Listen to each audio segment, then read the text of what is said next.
ఫణి మండపంలో లేడన్న బాధే గుండెని ముక్కలు చేస్తుంటే ఈ పెళ్లి కాకుండా వాళ్ళ పెద్దబ్బాయితో తాళి కట్టించి వాళ్ళ పరువుని కాపాడుకోవాలి అనుకుంటున్న విషయం తెలిసి మనకు నిజంగా పిచ్చెక్కేలా ఉంది.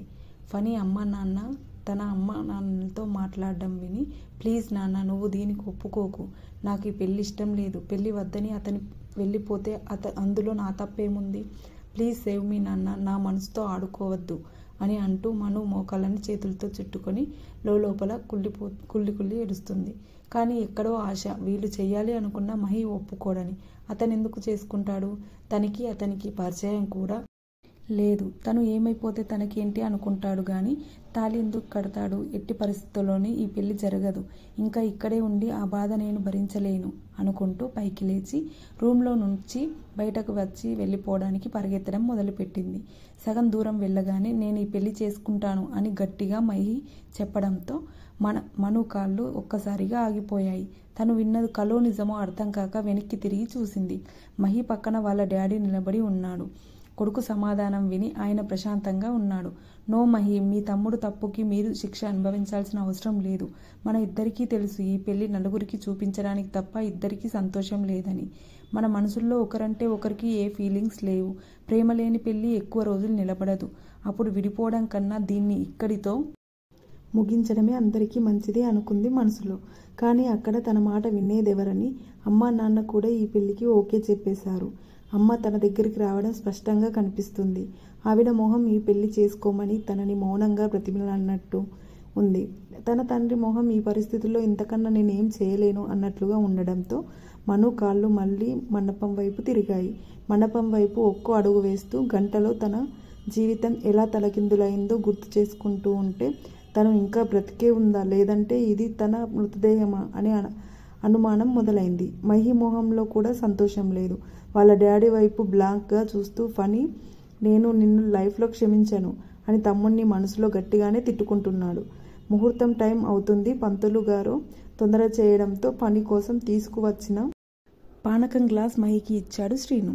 అది తీసుకుంటున్నప్పుడు మహి తండ్రి వైపు తిరిగి, this is not fair daddy, please, ఇప్పటికైనా మించిపోయింది లేదు, ఈ పెళ్లి ఆపించు అన్నట్లుగా చూశాడు. ఆయనలో ఎలాంటి రియాక్షన్ లేకపోవడంతో బలవంతంగా పానకం తాగి నెక్స్ట్ వరపూజకి మండపంలో కూర్చున్నాడు.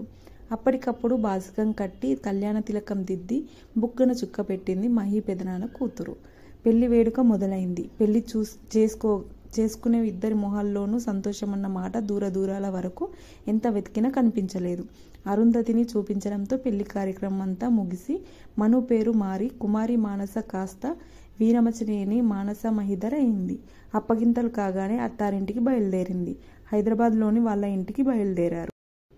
కారులో కూర్చున్న మను ఏడుస్తూనే ఉంది. ఆ ఏడుపు విని మహి సీరియస్గా చూస్తూ, ఈమెందుకు ఏడుస్తుంది? నేను కదా ఏడవాలి. ఏ సంబంధం లేని నన్ను బలవంతంగా ఈ పెళ్లి బంధంలో ఇరికించారు. అసలు తినేం చేసిందో, వాడు పెళ్లిలో నుండి పారిపోయాడు అని మనసులో తిట్టుకుంటూ, will you please stop crying, I hate this అన్నాడు మహి చాలా సీరియస్గా. దాంతో దెబ్బకి కళ్ళు తుడిచేసుకొని సౌండ్ బయటకి రాకుండా లోపల ఏడుస్తూ కూర్చుంది.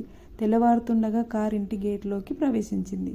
మను ఫణితో కలిసి చాలాసార్లు ఇంటికి వచ్చినా ఇప్పుడు మహితో రావడం చాలా కొత్తగా ఉంది.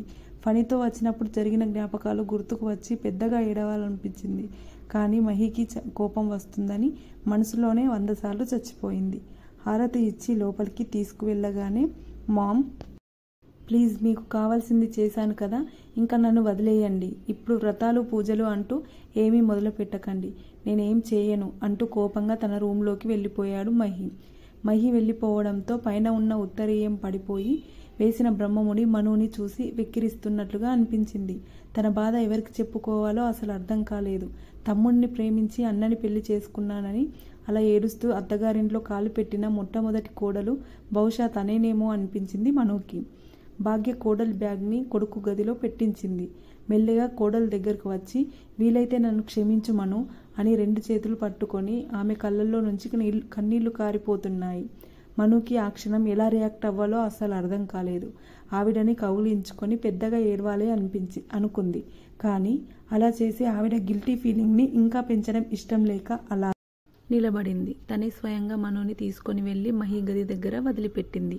మను చూపు పక్కనే ఉన్న ఫణి గది వైపుకి వెళ్ళగానే ఏడుపు తన్నుకు వచ్చేసి, ఎందుకు ఇలా చేశావు ఫణి, నా వల్ల ఏం పొరపాటు జరిగిందని అడగాలనిపించింది. మను మొహం చూస్తున్న భాగ్యకు కూడా కన్నీళ్ళాగడం లేదు. ఒక ఆడదానిగా మను ప్రస్తుతం లోపల ఎంత నరకం అనుభవిస్తుందో తను అర్థం చేసుకోగలదు.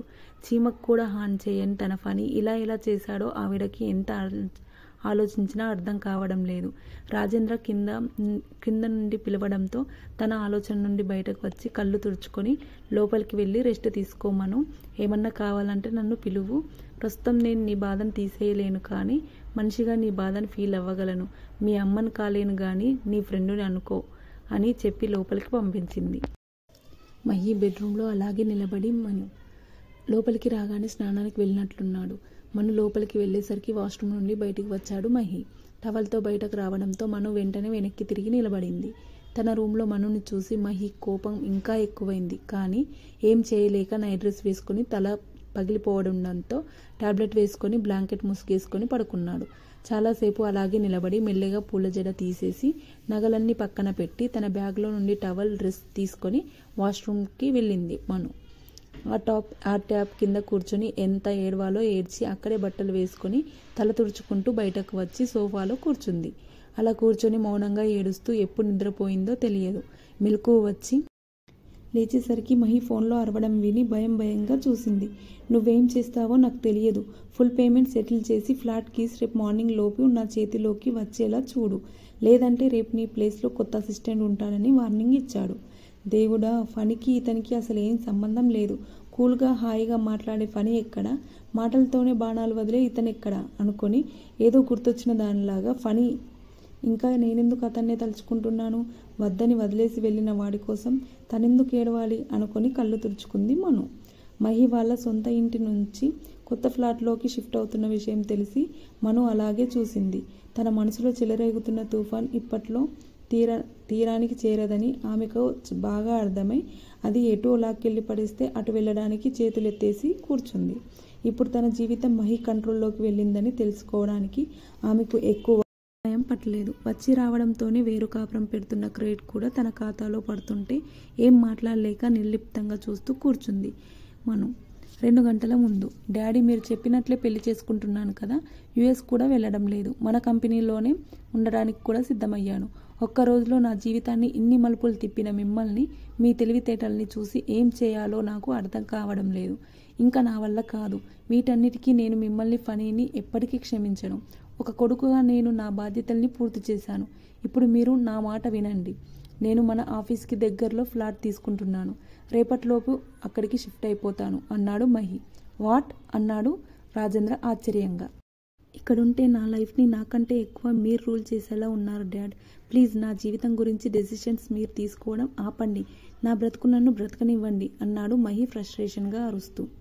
సడన్గా జరిగిన సంఘటనలకి మహి చాలా అప్సెట్ అయిన విషయం ఆయన కూడా అర్థం చేసుకున్నాడు. కొన్నాళ్ళు దూరంగా ఉంటే మను మంచితనానికి ఈ దూరం తగ్గి దగ్గర అవుతుందేమో అన్న నమ్మకంతో వాళ్ళకు కూడా ప్రైవసీ ఉంటే త్వరగా దగ్గరవుతారనే ఉద్దేశంతో మహి షిఫ్ట్ అవ్వడానికి ఒప్పుకున్నాడు. Present time. రాజేంద్ర కొడుకు ఏమయ్యాడో ఎక్కడికి వెళ్ళాడో తెలియక ఫోన్కి ఫోన్ చేస్తూ అతని స్నేహితులను అడుగుతూనే ఉన్నాడు. అందరూ ఒకటే మాట, ఫణికి మను తప్ప వేరే గర్ల్ ఫ్రెండ్ లేదని, మను అంటే ఫణికి పిచ్చి ప్రేమని చెప్తూ ఉండడంతో అవన్నీ వింటున్న ఆయనకు అసలేం అర్థం కావడం లేదు. అంత ప్రేమించి ఇలా ఎందుకు చేశాడని లోపల కృంగిపోయాడు. రేపు పొద్దున్నే 8ంటికి రెడీగా ఉండు, మనం ఇక్కడి నుండి కొత్త ఫ్లాట్కి షిఫ్ట్ అవుతున్నాం అని చెప్పేసి విసురుగా రూమ్లో నుండి వెళ్ళిపోయాడు మహి. మరి మహిని పెళ్లి చేసుకోవడం తప్పా రైటా కమెంట్ చేయండి. తర్వాత ఏం జరుగుతుందో నెక్స్ట్ ఎపిసోడ్లో చూద్దాం. మీకు ఈ వీడియో నచ్చినట్టయితే లైక్ చేయండి, షేర్ చేయండి, సబ్స్క్రైబ్ చేసుకోండి. Thank you.